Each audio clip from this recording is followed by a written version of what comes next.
ડભોઈ તાલુકાના કડધરા ગામે નવનિર્મિત શાળાનું લોકાર્પણ કરાયું છે। આશરે 90 લાખના ખર્ચે તૈયાર થયેલ આ શાળા અદ્યતન ક્લાસરૂમ અને ગાર્ડન સહિત વિવિધ સુવિધાઓથી સજ્જ છે। ત્યારે શાળાના વિદ્યાર્થીઓને સારું શિક્ષણ મળી રહેશે। ગુજરાત સરકાર દ્વારા સ્કૂલ ઓફ એક્સલન્સ અંતર્ગત કેટલીક શાળાઓની નવી બનાવી આધુનિક અને સ્માર્ટ ક્લાસરૂમ સાથે બનાવવામાં આવી રહી છે। બાળકોના અભ્યાસ માટે સ્માર્ટ ક્લાસરૂમ સહિત અદ્યતન સુવિધાઓ આપતા શાળામાં સુંદર ગાર્ડન, સ્માર્ટ ક્લાસરૂમ સહિત ભોજનશાળા, શૌચાલય સહિતની સુંદર સુવિધાઓ ઊભી કરવામાં આવી છે।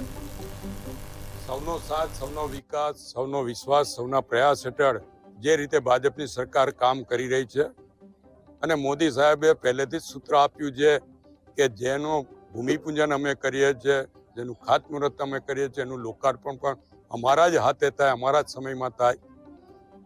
એ જ રીતે કડધરા પ્રાથમિક શાળાનું ભૂમિપૂજન મારા હાથે કરવામાં આવ્યું હતું અને આજે લોકાર્પણ પણ મારા હાથે કરવામાં આવે છે। ત્યારે ગામના તમામ લોકોને અભિનંદન આપું છું, શુભેચ્છા।